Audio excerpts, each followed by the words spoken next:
Ar demogrāfiju Latvijā ir slikti. Ar iedzīvotāju skaitu Latvijā ir slikti. Dažus gadus par šīm problēmām mēs varējām nedomāt pateicoties iebraucējiem no Ukrainas, bet jau atkal pēdējo gadu situācija sāk kļūt draudīga. Es dzīvoju Pierīgā, līdz ar to tik izteikti šo neizjūtu, bet tie, kur dzīvo lauku rajonos, neļaus samelot. Situācija ir dramatiska. Galu galā mums taču ir kolektīvi jāspēj samaksāt gan par veselības aprūpi, gan par ceļu uzturēšanu, gan aizsardzību. Vai visi kopā mēs spēsim nopelnīt pietiekoši, lai šos labumus atļautos? Un kurš gan no mums grib redzēt tukšus ciemus un mazpilsētas? Varbūt automatizācija un robotizācija var palīdzēt, varbūt imigrācija, varbūt tas, ka strādāsim ilgāk un arī dzīvosim ilgāk. Jāņem vērā, ka ar to dzīvošanu ilgāk gan pārāk labi nevedas. Varbūt. Bet visi šie risinājumi ir ar saviem trūkumiem un būs mums visiem grūti pieņemami.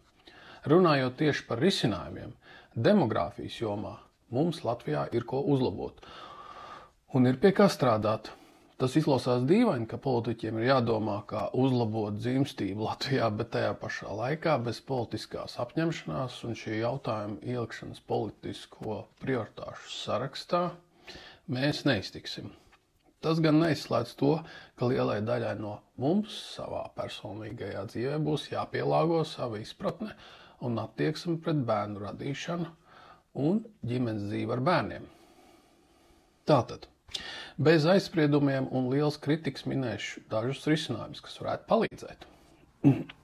Politiski jālemj un jārīkojas, ņemot vērā, ka bērni ir mūsu nākotne un Latvijas nākotne. Katra māte, māmiņa ir pelnījusi atzinību un atbalstu. Izaudzināt bērnu ir izaicinājumi pilns ceļš daudz gadu garumā. Izaudzināt inteliģentu cilvēku ir pārcilvēcisks darbs, neskatoties ne uz ko pieaugušie, kuriem ir bērni, ir Latvijas nācijas stūrakmens. Vecākiem ir jājūtas sadzirdētiem un novērtētiem. Laulību veicināšana it sevišķi starp jauniem cilvēkiem. Pašos pamatos laulība ir līgums starp diviem pieaugušiem cilvēkiem. Tas ir līgums par uzticību, par palīdzību, par kopīgu dzīves ceļu. Un bērnu audzināšanā šīs lietas ir svarīgas. Iespēja gan dalīt pienākumus, gan dalīt prieku. Ticība dzīvē ar bērniem. Uz šo var skatīties gan reliģiskā, gan sekulārā kontekstā. Ja mēs dzīvojam kopienā, kura kolektīvi tic dzīvē ar bērniem un bērnu radīšanai kā vērtībai, tad arī visas paražas ikdienas ieradumi ir iekārtot ņemot šo vērā. Tas neizbēgami veicina dzimstību. Dzīvojamā platība, kas ir piemērota dzīvē ar bērniem. Vēsture pierādījusi, ka lielas pilsētas ar dzīvokļu torņiem nav vieta ģimenēm. Piepilsētas ar mājām, kur ir neliels dārzs, ir piemērota vide.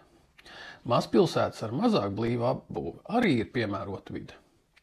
Dzīvojamās platības politika ir jābūt tādai, kas veicina apbūvi, kur ir piemērota bērniem. Jāveicina līdzsvars starp ģimenes un darba dzīvi. Šis reizēm ir milzīgs izaicinājums, to var teikt no savas pieredzes. Tomēr šeit modernās tehnoloģijas ir tās, kas varētu palīdzēt.